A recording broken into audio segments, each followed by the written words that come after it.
Okay, so previous class में हमने discuss किया था कि एज अ प्रोग्रामर अगर मुझे क्या करना हो, मशीन लैंग्वेज के इंस्ट्रक्शन को प्रोसेसर को बताना हो तो हमने उसके लिए असेंबली लैंग्वेज का इस्तेमाल किया था, जो कि प्रोसेसर के बहुत ही करीब होता है और ये बहुत ही बेस्ट वे होता है। और इसमें हमने आपको जो सिंटैक्स इस्तेमाल किया था असेंबली लैंग्वेज का, वो हमारा AT&T सिंटैक्स था। ठीक है, आज जो हम सिंटैक्स इस्तेमाल करेंगे वही काम करेंगे, बट हमारा सिंटैक्स जो होगा असेंबली लैंग्वेज का वो इंटेल सिंटैक्स होगा। ठीक है, तो सिंपल वही चीज़ दोबारा से मैं करने जा रहा हूँ। मैं OBJDUM का इस्तेमाल करके मैं यहाँ पर यूज़ करूँगा -M कैपिटल M और इंटेल सिंटैक्स का इस्तेमाल करूँगा। किसके लिए? मैं सारे जो फाइल्स OBJDUM हमें जो भी चीज़ें आपको डॉक्यूमेंट दी जाएंगी यानी फाइल दी जाएंगी a.out, उस सभी को डिसअसेंबल करना है किसमें, बाइनरीज में। एंड मैं उस फाइल का नाम देता हूँ किसको जिसको करना है, और उसके बाद मैं पिप कमांड का इस्तेमाल करता हूँ और उसमें से मैं फ़िल्टर करने की कोशिश कर रहा हूँ। किसको फ़िल्टर करना, मुझे उन सभी को फ़िल्टर करना है जो हमारे लिए इम्पोर्टेंट थे। 20 लाइन्स हम उनको यहाँ पर आपके सामने मेन कमांड में उनको हम आपके सामने रिप्रेजेंट करेंगे। जैसे मैं इंटर प्रेस करूँगा, आपके सामने ये दिख रहा है। ठीक है, अब देखिए इसमें आपको बेसिकली कुछ चीज़ें क्लियर नज़र आ रही होंगी, है ना। देखिए यहाँ पर आपको ये पुश, ठीक है, मूव, सब एंड मूव, ये आपको मूव उसमें जब आपने इस्तेमाल किया था AT&T सिंटैक्स तो आपने देखा था कि यहाँ मूव के जगह पर MOVL लिखा हुआ था, क्लियर। और यहाँ पर आपके सामने एक प्रीफिक्स लगाया गया था, मॉडुलो प्रीफिक्स लगाया गया था। ठीक है, बट इसमें क्या हो रहा है, ये पूरा टोटली डिफरेंस क्रिएट हो रहा है, पूरा अलग ही माहौल जनरेट कर दे रहा है। अब ये क्यों यूज़ करते हैं ज़्यादातर लोग, है ना, क्या रीज़न है, हमने इसका डिस्कशन यहाँ पर किया। इसके लिए सिंपल डिस्कशन ये है कि ये ज़्यादातर जो बुक्स होते हैं ना, हम बात कर रहे हैं डिफरेंस क्रिएट करने की। यहाँ हमने पिछली क्लास में आपको पढ़ाया था AT&T सिंटैक्स, ठीक है, और अभी जो मैं पढ़ा रहा हूँ आपको ये इंटेल सिंटैक्स है।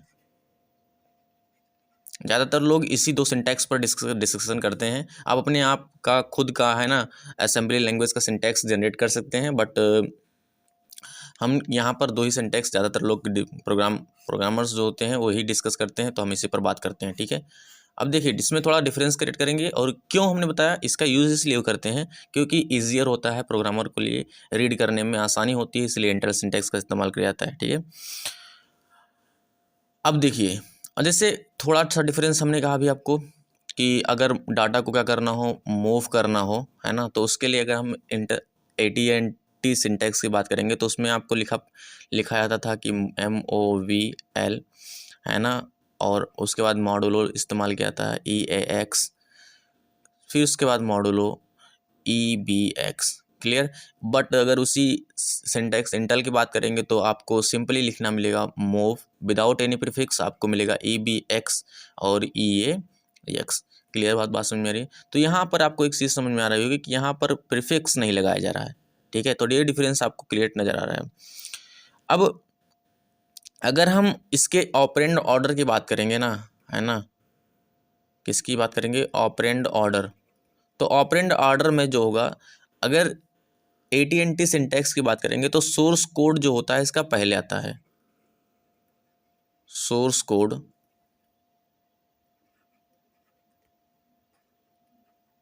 Comes first. इसमें सोर्स कोड पहले आता है, उसके बाद देन द डेस्टिनेशन, उसके बाद क्या होता है, डेस्टिनेशन, क्लियर। बट अगर हम इंटेल सिंटैक्स की बात करेंगे तो उसमें क्या होगा, डेस्टिनेशन पहले आएगा। क्या समझ में आ रहा है, डेस्टिनेशन कम फर्स्ट, और डेस्टिनेशन के बाद क्या होगा, सोर्स कोड आएगा, क्लियर। तो ये बेसिक डिफरेंस है ऑपरेंड ऑर्डर में। और एड्रेसिंग की बात करें, अगर मेमोरी एड्रेसिंग की बात करें, है ना, तो एड्रेसिंग में आप देखते हैं कि जो हमारा इंटेल सिंटैक्स करता है, इंटेल सिंटैक्स इस प्रकार के ब्रैकेट्स का इस्तेमाल करता है ना, जिसको हम बोलते हैं स्क्वायर ब्रैकेट। क्या बोलते हैं इसको, स्क्वायर ब्रैकेट्स। और जो हमारा AT&T सिंटैक्स होता है ये पैरेंथेसिस का इस्तेमाल करता है, दैट मीन्स इस प्रकार के ब्रैकेट्स का इस्तेमाल करता है। AX क्लियर समझ आ रहा है? तो ये थोड़ा सा बेसिक डिफरेंस था और ये डीप नॉलेज रिक्वायर करने का तरीका आपको समझ में आ गया होगा। देखिए हमें क्या करना है, हमें इसके जो मेन लैंग्वेज था ना, जो मेन पार्ट है, हमें इसकी स्टडी करना है ना, इसको समझना है कि क्या हो रहा है। और ये हम किस प्रोग्राम की बात कर रहे थे, जो हेलो वर्ड था उसको कितनी बार प्रिंट कराना था, हेलो हैकर्स जो भी था 10 टाइम प्रिंट कराना था, उसकी प्रोग्राम को हमने सिंटैक्स जो है बदल करके दिखाया है, बस इतना और कुछ नहीं किया इसमें, है ना। और आई थिंक मुझे अब समझाने की ज़्यादा ज़रूरत नहीं है, आप लोग समझदार हैं, समझ गए होंगे इतनी बातों को। तो अगला जो हमारा टॉपिक है ना वो है द x86 प्रोसेसर्स, यानी हम प्रोसेसर के बारे में थोड़ा सा डिटेल इन्फॉर्मेशन क्रिएट करेंगे, जनरेट करेंगे, और पेज नंबर 23 होगा। क्लियर? तो बाय, सी यू, मिलेंगे नेक्स्ट वीडियो में। अगर आपको वीडियो अच्छा लग रहा हो, मेरे हार्डवर्क आपको दिख रहे हो, तो सब्सक्राइब कर दीजिए चैनल को और लाइक कर दीजिएगा, और हो सके तो शेयर कर दीजिएगा। Take care.